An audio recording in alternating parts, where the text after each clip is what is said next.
पहाड़ी टोपी पहनने से कोई पहाड़ी या पहाड़ का हितैषी नहीं होता। आज बहुत दुख होता है जब वो लोग जो अपनी गाड़ियों पे, अपनी दुकानों पे, अपने सोशल मीडिया अकाउंट पर मेरू पहाड़, तेरू पहाड़, पहाड़ी, शांत पहाड़न, प्यारी पहाड़न, ये सब लिखने वाले लोग न जाने आज कहाँ चले गए।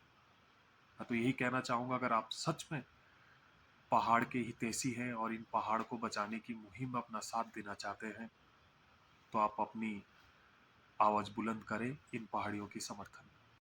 हेलो दोस्तों, जैसे कि आप लोगों को मालूम है, मैं नेचर, कल्चर और एडवेंचर के ऊपर वीडियो बनाता हूँ।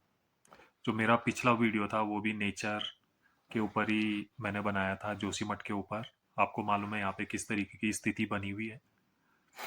तो आज के समय में जो जोशीमठ की जो स्थिति बनी हुई है, कुछ समय पहले, आज से करीबन 10-12 साल पहले, मैंने एक हॉलीवुड की मूवी देखी थी, अवतार मूवी। तो वहाँ पे एक कम्युनिटी रहती थी, पेंडोरा करके एक जगह थी। वहाँ पे पूरा प्रकृति, जंगल, नदियाँ, पहाड़ों से घिरी हुई, पूरे प्राकृतिक संसाधन रहते हैं उसमें।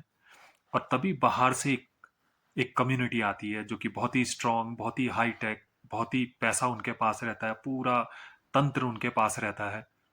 और अपने लालच के लिए वो उनके जो रिसोर्सेज रहते हैं उन पर हमला करते हैं और पूरी की पूरी कम्युनिटी को खत्म करते हैं, और उनके जो संसाधन रहते हैं, प्राकृतिक संसाधन, उनको लूटते हैं। तो इसी तरीके से मुझे भी लग रहा है कि आज जोशीमठ की स्थिति बनी हुई है। यहाँ पे जो लोग रहते थे, पहाड़ों पे रहने वाले सीधे साधे लोग, कोई खेती कर रहा है, कोई अपना छोटा मोटा रोजगार कर रहा है।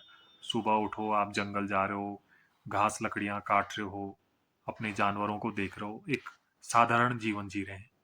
तभी बाहर से कुछ लोग आते हैं और अपने पैसे के दम पे और अपने लालच में वो लोग बड़े बड़े यहाँ पे डैम बना रहे हैं, बड़ी बड़ी जो टनल यहाँ पे बना रहे हैं, बड़े बड़े जो हाईवे बना रहे हैं। जैसे ये चार धाम प्रोजेक्ट चल रहा है, पूरे पहाड़ों को काटा जा रहा है।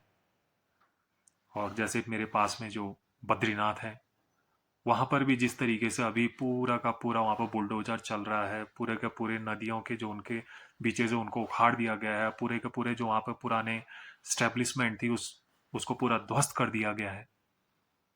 और अभी मैं बात करूं तो इसी बद्रीनाथ में जो मूर्ति की जिन्होंने स्थापना करी, आदि गुरु शंकराचार्य, उन्होंने ही यहाँ पर अभी ज्योतिर्मठ भी बसाया।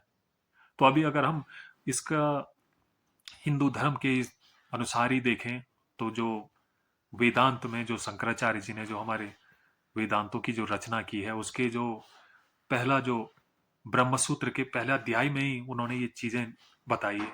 अगर आप हिंदू और धर्म की बात करते हैं तो उसमें लिखा है कि आप किस तरीके से अपने को कंट्रोल करें, अपने भोगवाद को। जितना आपको जरूरत है आप उतना ही इस्तेमाल करें। आप तो उसमें वेदांत के प्रथम अध्याय में उन्होंने ये बात साफ करी है, किस तरीके से आप भोगवाद से हट करके आप किस तरीके से ब्रह्म को पाए।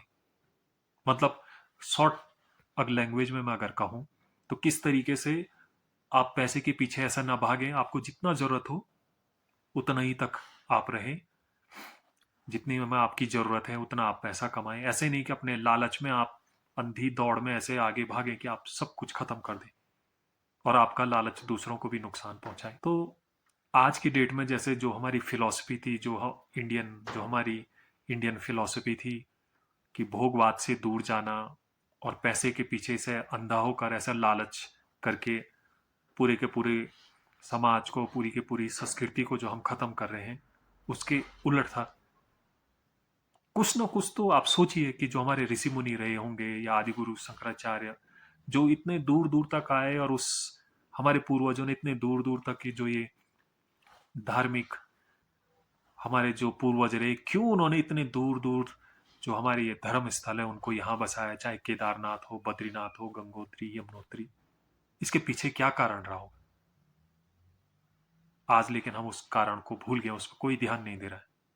उसकी जो एक प्रोसेस रही होगी, हमारे घर में जो बड़े बुजुर्ग रहते थे वो कहते थे कि जब लोग ऐसे तीर्थ यात्रा पे जाते थे तो अपना श्राद्ध, अपना पिंड कर वगैरह करके अपना क्रियाकर्म पहले ही कर देते थे जीते जी। लेकिन आज हम वो प्रोसेस पे ध्यान नहीं है। आज हमारा ध्यान है पूरा का पूरा पूरा पैसे पे। किस तरीके से इन पहाड़ों को काटा जाए, किस तरीके से बड़ी बड़ी सड़कें बनाए जाए, किस तरीके से बड़े बड़े डैम बनाए जाए, और पर्यटन के नाम पे, तीर्थाटन तीर्थाटन के नाम पे पूरे के पूरे ये बड़े बड़े होटल और पूरे के पूरे शहर बसाए जाए। अभी बद्रीनाथ में भी क्या हो रहा है, एक छोटी सी वैली है और अभी आपका वहां पर मास्टर प्लान चल रहा है कि वहां पर पूरे जो नदियों का आपने जो किनारों पे पूरा का पूरा तोड़फोड़ मचाई है, पूरे बुलडोजर लगाया हुआ है, पुरानी स्टैब्लिशमेंट को पूरा तोड़ दिया है, वहां पे अभी पूरा नए नए आप पूरा निर्माण कर रहे हो। आप पूरा आपका ध्यान है कि इस बार कितने लाख लोग आए, कि इसके बाद कितने और लाख लोग। आपने उसकी कैपेसिटी को कभी नहीं देखा। आप इस तरीके से कि एक नाव आपके पास है, आप उसमें लोगों को बैठाए जा रहे हो, आपने उसकी कैपेसिटी नहीं देखी। एक दिन वो समय आएगा जब पूरी की पूरी नाव आपकी डूब जाएगी।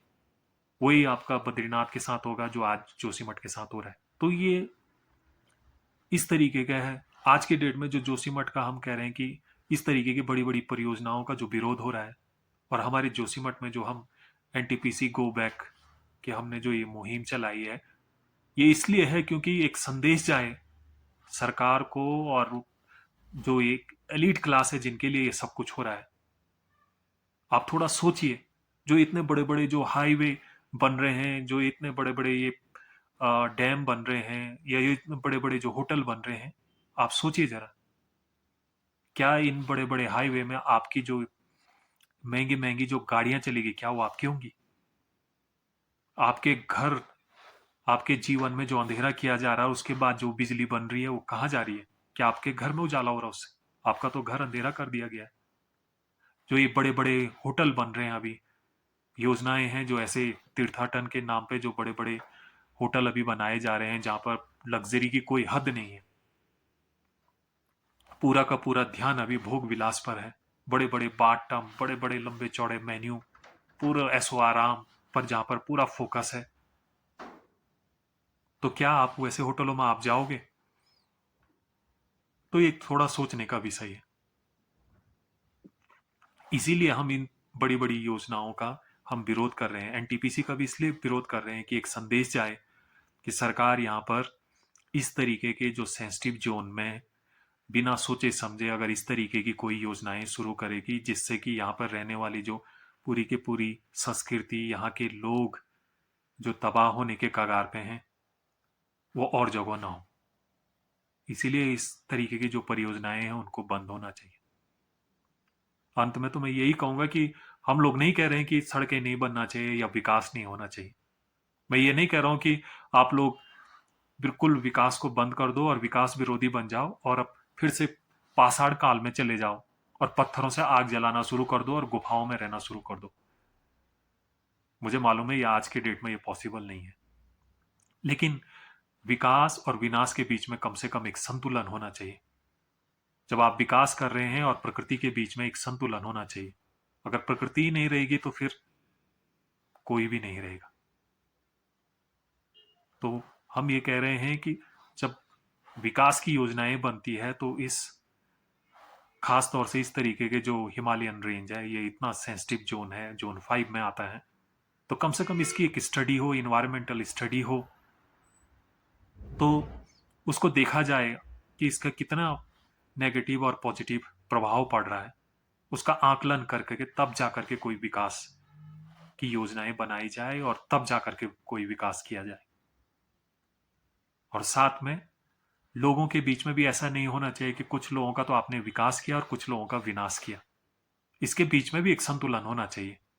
आप अगर कहीं रोड बना रहे हो, उसको उनसे फायदा मिलता है तो उनका कुछ नुकसान होगा तो कुछ उनका फायदा भी होगा। ऐसा नहीं आपने जैसे टीरी में कर दिया, पूरे के पूरे गांव खत्म कर दिए। अब जोशीमठ की बारी है, इसके बाद लगातार बहुत सारे और जगह है।